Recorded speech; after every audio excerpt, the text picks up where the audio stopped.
O cérebro humano, ele não quer o nosso sucesso. Definitivamente não. É.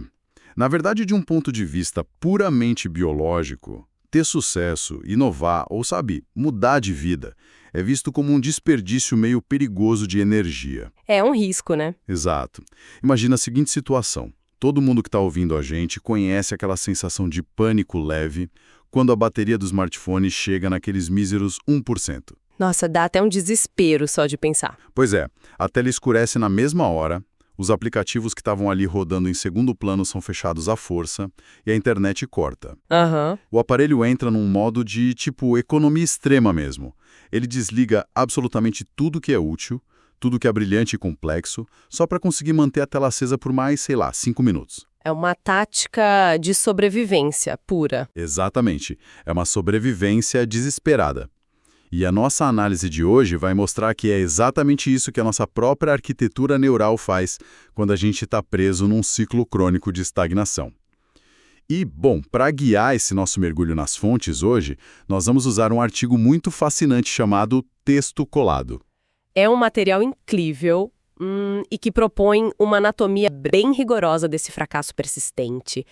E o mais legal é que a abordagem foge totalmente daquele tom de autoajuda, sabe? Ou daqueles discursos motivacionais rasos. Sim, é zero papo de coach. Exato, zero. O foco recai 100% sobre a biologia do comportamento e a neurociência. A premissa central aqui é que o indivíduo estagnado, o tal do fracassado crônico, não é alguém que simplesmente sofre com uma falta de sorte ou uma falha moral inata. Ele não é só azarado. Descrito.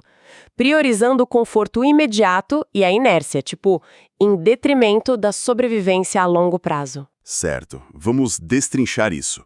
O objetivo desse nosso mergulho é ajudar quem nos ouve a entender os bastidores dessa autossabotagem e como, claro, reverter o processo. Com certeza. E o artigo começa mirando num comportamento que a grande maioria das pessoas considera super inofensivo. Talvez até tipo um passatempo cultural, que é a reclamação. Nossa, reclamar é quase esporte nacional. Pois é, mas a fonte joga uma luz muito pesada sobre o vitimismo. Ela tira a reclamação daquela categoria de traço de personalidade chato e define isso como um vício dopaminérgico de validação. Espera, um vício? Como a biologia explica essa dependência de reclamar? Então, a reclamação constante, ela precisa ser compreendida no campo da neuroquímica. Quando uma pessoa adota essa postura crônica de vítima, reclamando de tudo e de todos, ela não está só desabafando. Uhum. Ela está, de forma muito contínua, enviando um sinal para o próprio cérebro de que ela está sob ameaça. Tipo um alarme de incêndio tocando o tempo todo. Exato. Essa narrativa de que o mundo é injusto, de que é tudo perigoso, aciona o sistema de alarme do corpo. E o resultado químico imediato disso é a liberação de cortisol. Que é o nosso principal hormônio do estresse, né? Isso mesmo. E veja bem, um banho esporádico de cortisol é natural. É útil quando a gente precisa fugir de um perigo real. Mas um banho crônico de cortisol tem efeitos físicos bem reais e, devastadores na estrutura cerebral. Espera aí. Reclamar todos os dias, então, altera a forma física do cérebro? Altera profundamente. O excesso de cortisol atrofia de maneira literal o hipocampo. Caramba. E o hipocampo é justamente a região do cérebro que atua como nosso centro de memória e de aprendizado. Então a pessoa literalmente perde capacidade de aprender. Sim. E o pior, ao mesmo tempo em que esse centro de aprendizado encolhe, o cortisol hiperativa a amígdala cerebelar. Que é a nossa sirene de alerta. Exato, o centro do medo e do processamento de ameaças. Ou seja, o cérebro da pessoa que se vitimiza o tempo todo fica com a parte responsável por resolver problemas diminuída e a parte que entra em pânico fica ampliada. Eu estava pensando sobre essa mecânica da reclamação e me veio uma imagem na cabeça. Fala. Reclamar cronicamente parece agir tipo um analgésico fortíssimo. Uma boa analogia. O indivíduo toma o analgésico porque ele tira a dor daquela frustração na hora. Traz aquele alívio gostoso de que, a culpa não é minha. Aham, tira o peso. Isso. Mas é um analgésico que, em segredo, dissolve os ossos a longo prazo. A dor some hoje, Mas amanhã, a estrutura inteira do corpo está mais fraca, incapaz de sustentar qualquer peso. A biologia confirma esse efeito de, sei lá, dissolver os ossos mentalmente. Confirma e até dá um nome para isso. A neurobiologia chama esse efeito ilusório de ganho secundário. Ganho secundário. Isso. A pessoa que se coloca como vítima está, no fundo, terceirizando a culpa.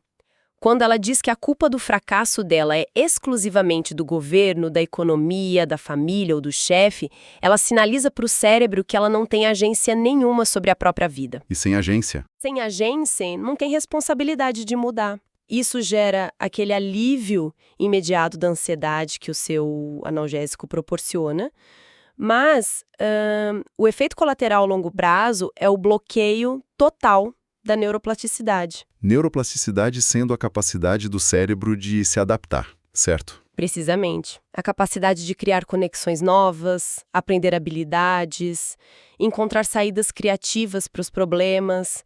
Tudo isso exige esforço. Muito esforço. Sim, exige que o cérebro reconheça que uma estratégia atual não está funcionando e precisa ser mudada. Quando se terceiriza a culpa, a mensagem que fica é tipo: o ambiente lá fora está errado. O ambiente que precisa mudar. A minha estrutura interna está perfeita. E aí o cérebro cruza os braços. Exatamente. As conexões neurais daquela pessoa se tornam extremamente rígidas. O aprendizado simplesmente cessa. Certo. Agora, se o vitimismo é essa estratégia passiva, onde a pessoa se encolhe no canto e fica esperando o mundo mudar, o que acontece quando o cérebro decide usar uma estratégia ativa para evitar esse esforço de aprendizado? Aí a gente entra num território complicado.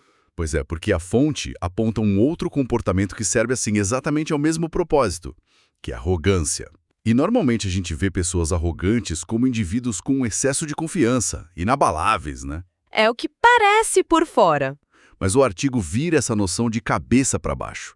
Ele descreve a arrogância como um sintoma de um sistema de segurança interno totalmente fraturado. E é aí que entra a biologia de novo.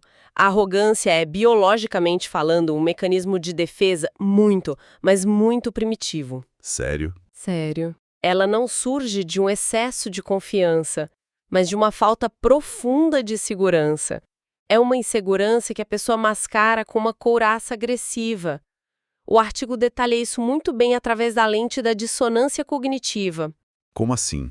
Por uma pessoa arrogante, ser confrontada com uma informação que prova que ela está errada não é só um pequeno tropeço intelectual. Lembra da amígdala hiperativa que a gente falou? Lembro, a sirene de alarme. Então, essa amígdala lê o ato de estar errado como uma ameaça social iminente. Evolutivamente, perder status social na tribo ou parecer fraco significava o exílio, e o exílio significava morte. Nossa, então estar errado é igual morrer para o cérebro dela. Para o cérebro primitivo, sim. Por isso, a pessoa arrogante cria um campo de força contra novas informações só para proteger essa identidade que é extremamente frágil. Que é onde a coisa fica realmente interessante. O artigo menciona um termo muito técnico nessa parte, falando que a arrogância bloqueia o que eles chamam de poda sináptica. Esse conceito é fundamental. Eu, conheço o conceito de poda no jardim, né? Cortar galhos secos para a árvore crescer mais forte. Mas como isso funciona no cérebro? Por que a arrogância impede essa poda? O que é fascinante aqui é que a poda sináptica é essencial para a verdadeira inteligência e adaptação. Ao longo da nossa vida, a gente precisa destruir velhas conexões neurais e formas antigas de pensar que não servem mais. Para abrir espaço. Isso! A gente precisa de recursos para novas conexões. É um processo de eliminação mesmo.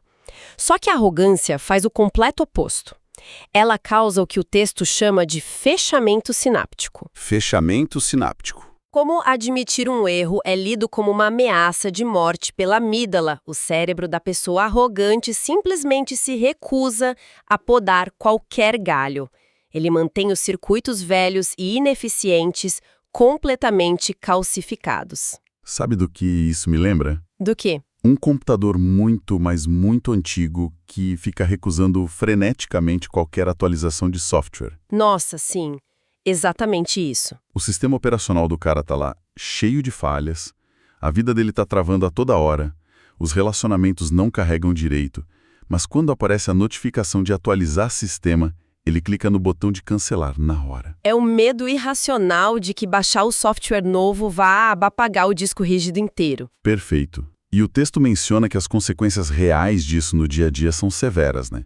Vai isolando a pessoa tanto emocionalmente quanto financeiramente. As repercussões são destrutivas, para dizer o mínimo. Emocionalmente, a pessoa arrogante prefere a solidão absoluta do que a vulnerabilidade de sentar e assumir a postura de aprendiz. É aquela velha máxima de preferir estar certo e sozinho. E no campo prático, profissional, Aí o fechamento sináptico significa uma incapacidade total de ler o mercado ou a realidade em volta. A pessoa continua insistindo na mesma estratégia falida, ela perde dinheiro, perde oportunidades, e tudo isso porque a dor neuroquímica de admitir que a estratégia estava errada é grande demais para suportar. E aí a gente chega num ponto central. Se tanto a reclamação crônica quanto a arrogância culminam exatamente no mesmo lugar, que é esse indivíduo congelado, incapaz de se adaptar, qual é o prêmio biológico disso? Como assim o prêmio? É que por que o cérebro se esforça tanto usando caminhos tão diferentes, como o vitimismo ou a agressividade da arrogância, só para nos manter paralisados? Tem que ter uma vantagem para ele nisso. Ah, entendi. E tem sim. A resposta está num conceito chamado de busca pela homeostase extrema. E é isso que a fonte batiza de biologia da mediocridade. Biologia da mediocridade. Pesado. É forte, mas é real. A homeostase é a tendência natural do nosso organismo de buscar o estado de menor gasto energético possível para se manter vivo. E o cérebro humano tem um problema fundamental de design. Qual?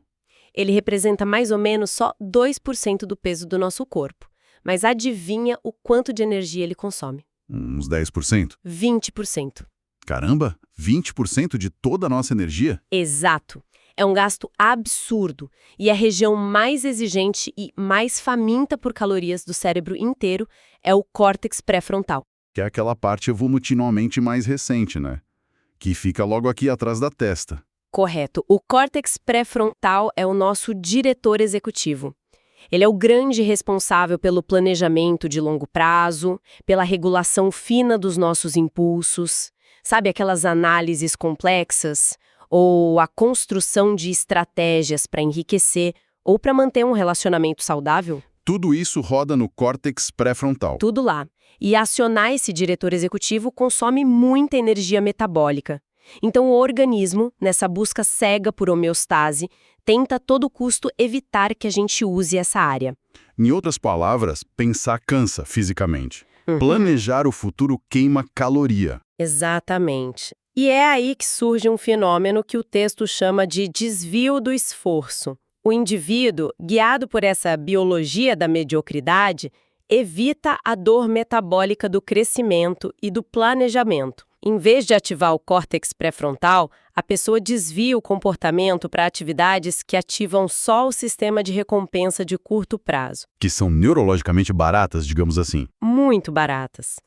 O perigo gigantesco desse desvio contínuo é que o limiar de esforço do ser humano despenca, a resiliência atrofia, literalmente por falta de uso. Nossa, faz todo sentido. E, de repente, desafios cotidianos que seriam perfeitamente normais, tipo um pequeno obstáculo no trabalho ou ter uma conversa mais difícil em casa, o corpo interpreta isso como se fossem montanhas completamente intransponíveis. Se a gente conectar isso ao cenário maior, me vem uma reflexão inevitável sobre o ambiente moderno. Pode falar. Se a mediocridade é o caminho biológico de menor resistência e o cérebro quer economizar energia a qualquer custo, fugindo sempre para o sistema de recompensa rápido, cara, os nossos celulares, as redes sociais, os algoritmos, eles são essencialmente predadores perfeitos para essa fraqueza humana. Perfeitos, é o casamento ideal para o fracasso. Imagina, um feed infinito de vídeos curtos ou um aplicativo onde um lanche lotado de calorias chega à nossa porta em 15 minutos com 2 toques na tela. A sensação que dá é que a tecnologia foi desenhada justamente para explorar esse desvio do esforço. E a verdade é que a nossa arquitetura neural não foi desenhada para lidar com esse cenário. Essa arquitetura evoluiu na savana durante centenas de milhares de anos, num ambiente de escassez extrema, onde conseguir caloria era raro. E conseguir conforto exigia um gasto energético brutal, né? Tinha que caçar, construir abrigo. Exato. Economizar energia fazia total sentido para sobreviver. Só que hoje a gente vive num ecossistema de superabundância que foi projetado por engenheiros comportamentais muito espertos. Engenheiros que sabem hackear nosso cérebro. Sim, esse ecossistema entrega picos de dopamina e conforto imediato sem exigir a menor ativação do córtex pré-frontal. Os algoritmos não precisam forçar ninguém a agir de um jeito específico. Eles simplesmente removem o atrito. Eles pavimentam o caminho de menor resistência e a nossa biologia preguiçosa faz o resto. É assustador quando a gente vê por esse ângulo. E o texto faz uma ponte fascinante entre essa economia de energia cerebral e a nossa vida prática, focando de maneira muito incisiva na questão financeira. Sim, o impacto no bolso é direto. E olha, quando a gente lê a primeira vez, parece uma transição meio abrupta, né? Pular da neuroplasticidade direto para a conta bancária. Mas quando a gente entende que a gestão financeira exige uma projeção de futuro brutal por parte do córtex pré-frontal, faz todo sentido. Total sentido. Não tem como gerenciar dinheiro sem gastar energia pensando no futuro. Então, como essa biologia da mediocridade deságua na ruína financeira? Como a fonte explica isso? A fonte constrói uma tabela comparativa que ilustra isso perfeitamente. Ela contrasta o que chama de padrão de fracasso, que é aquele guiado pelo medo e que é super rígido, com a mentalidade funcional, que é adaptativa e gerenciada pelo planejamento. Certo. E como o padrão de fracasso opera? O indivíduo no padrão de fracasso opera majoritariamente com a amígdala. A linguagem interna dele é limitada e muito focada na ameaça constante. Nas finanças, o foco no curto prazo faz com que ele use o dinheiro principalmente para adquirir status instantâneo. Comprar coisa cara para mostrar para os outros. Exato. O consumo serve para obter uma injeção rápida de dopamina e anestesiar um desconforto emocional. Não tem planejamento nenhum envolvido. Em contrapartida, a mentalidade funcional consegue manter aquele córtex pré-frontal ativado e online. A pessoa consegue ver um erro financeiro não como um atestado de que ela é incapaz, mas só como um dado estatístico na planilha. Exatamente. É só um erro de cálculo que pode ser corrigido. Não é uma ameaça à vida dela. O dinheiro ali passa a ser alocado para construir liberdade no futuro, e não para ficar apagando incêndios emocionais no presente. A Bela culmina no que o artigo define como o ciclo da ruína. Ele detalha como o aspecto emocional e o financeiro colapsam juntos. Como que esse ciclo começa? O ciclo se inicia com um estado psicológico de baixa autoeficácia, que é aquela convicção bem profunda de que todos os seus esforços são inúteis. A pessoa já não acredita mais nela mesmo. Isso. E o ponto crítico biológico é que essa crença internalizada suprime fisicamente a produção de serotonina, que é o nosso neurotransmissor da confiança, do foco, da sensação de bem-estar. E com a serotonina em baixa, a pessoa já acorda derrotada. O texto cita que, nesse momento, ocorre um sequestro límbico. A gente falou bastante sobre o córtex pré-frontal e a amígdala, mas onde o sistema límbico entra nessa equação e como que ele assume o volante? Ótima pergunta. O sistema límbico é o conjunto de estruturas do nosso cérebro que é responsável pelas emoções básicas, memórias e principalmente pela busca de gratificação instintiva e imediata. Ele é mais impulsivo. Muito mais. E ele é muito mais antigo e rápido que o córtex pré-frontal. Então, quando os níveis de serotonina despencam, a capacidade da pessoa de tolerar frustrações cai a zero. Sem o córtex pré-frontal com energia para segurar as rédeas e impor algum limite lógico, o sistema límbico, que está lá desesperado por um alívio emocional, assume o controle total do comportamento. O famoso sequestro límbico. Exatamente. E aí o indivíduo que já está se sentindo vazio e incapaz vai e gasta compulsivamente o que não tem. Ele não compra algo por uma necessidade lógica, ele compra por pura fome emocional. E essa compra impulsiva, totalmente guiada pela emoção cega, gera faturas reais no cartão de crédito na semana seguinte. Pois é. E a chegada dessas dívidas cria o quê? uma nova ameaça real de sobrevivência. A percepção do perigo dispara os níveis de cortisol no sangue, tudo de novo. O alarme toca de novo. Sim, e como a gente viu lá no começo, o excesso de cortisol atrofia o aprendizado e nubla completamente qualquer capacidade de julgamento do córtex pré-frontal. Ou seja, o próprio estresse da dívida garante que a área do cérebro que a pessoa precisa usar para resolver a dívida seja desligada. Esse é o ciclo da ruína. Esse é o ciclo, uma espiral de feedback que se sustenta sozinha. A impulsividade biológica gera o caos financeiro e o caos financeiro retroalimenta a falência biológica. Nossa, entender essa espiral muda completamente a forma como a gente enxerga, por exemplo, a educação financeira tradicional. Muda tudo. Porque, veja bem, nós somos bombardeados o tempo todo por cursos na internet ensinando a cortar o cafezinho, a usar planilhas complexas, palestras sobre juros compostos. Mas entregar uma planilha financeira super detalhada para alguém que está sofrendo um sequestro límbico no meio desse ciclo da ruína é tipo entregar um mapa maravilhosamente desenhado para uma pessoa que está se afogando no meio do oceano, sabe? Nossa, perfeita analogia. É exatamente isso. O mapa pode ser incrivelmente preciso. A matemática dele está correta. Mas ele é completamente inútil até que alguém puxe a pessoa para fora da água, sabe? A matemática simplesmente não acessa a parte do cérebro que está no comando naquele momento. É por esse exato motivo que a imensa maioria das pessoas sabe, de forma racional, que deve gastar menos do que ganha. Mas, na prática, elas fazem o oposto. A informação técnica dialoga de forma exclusiva com o córtex pré-frontal. E se ele está fora do ar? Se essa região está fora do ar, afogada num oceano de cortisol com a amígdala berrando alarmes, a melhor planilha do mundo não vai surtir efeito nenhum. A intervenção primária, como a Fran sugere de forma bem enfática, precisa ocorrer no nível neuroquímico e emocional. Tem que tratar a química primeiro. Exato. É preciso recuperar a capacidade de sustentar o desconforto a curto prazo. Isso devolve energia para o córtex pré-frontal antes mesmo da pessoa pensar em, calcular retorno sobre investimentos. Então, o que tudo isso significa na prática? Porque nós percorremos uma jornada bastante complexa pelas engrenagens da mente hoje. Com certeza, foi fundo. A gente começou vendo como a murmuração e a reclamação não são só hábitos incômodos. Eles são um banho de cortisol que literalmente atrofia o nosso centro de memória. Verdade. Vimos também como a arrogância não é força, mas sim uma barreira rígida e apavorada que bloqueia a renovação das nossas conexões sinápticas.